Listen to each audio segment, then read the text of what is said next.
Bienvenue sur le rocher. Tu pries, tu avances, tu fais des choix, tu t'impliques, tu veux bien faire, tu veux plaire à Dieu. Mais aujourd'hui, j'aimerais te poser une question simple, mais puissante. Est-ce que tu fais la volonté de Dieu ou seulement ce que toi tu veux faire?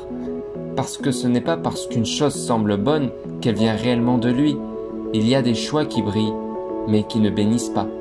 Et il y a des chemins étroits qui te conduisent pourtant en plein centre de sa volonté.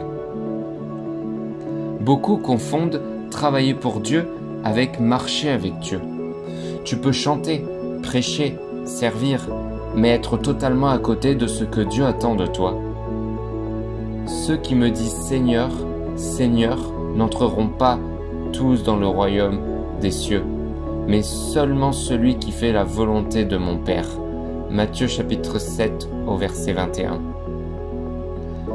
Dieu ne cherche pas des performances, mais une obéissance sincère. Tu peux impressionner les hommes, mais manquer la cible divine. Demande-toi, est-ce que je fais ça parce que Dieu me l'a demandé ou parce que ça m'arrange? Sa volonté ne contredit jamais sa parole. Elle s'accompagne d'une paix profonde, même si elle t'emmène hors de ta zone de confort. Elle te pousse à renoncer à toi-même, à ton orgueil, à tes plans personnels. Ne vous conformez pas au siècle présent, mais soyez transformés par le renouvellement de l'intelligence, afin de discerner la volonté de Dieu, ce qui est bon, agréable et parfait. La volonté de Dieu te transforme, elle t'élève, elle te sanctifie. Elle ne flatte pas la chair, elle fortifie l'esprit. Parfois, tu sais que Dieu dit non, mais tu veux quand même dire oui. Même Jésus a eu ce combat intérieur à Gethsémane. Père, si tu veux, éloigne de moi cette coupe, toutefois que ta volonté soit faite et non la mienne. Luc chapitre 22 verset 42. Faire la volonté de Dieu, c'est choisir de s'abandonner. C'est un acte de foi. Ta volonté veut fuir, contrôler, sécuriser. Mais la sienne t'appelle à te confier, à marcher par l'esprit et non par la chair. C'est là que tu trouves la vraie liberté, celle qui ne dépend pas des circonstances. Et si tu avais commencé un projet sans demander à Dieu?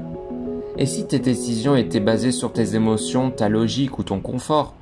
Dieu ne te condamne pas, mais il t'invite à revenir à lui. Il t'attend à genoux, dans le lieu secret.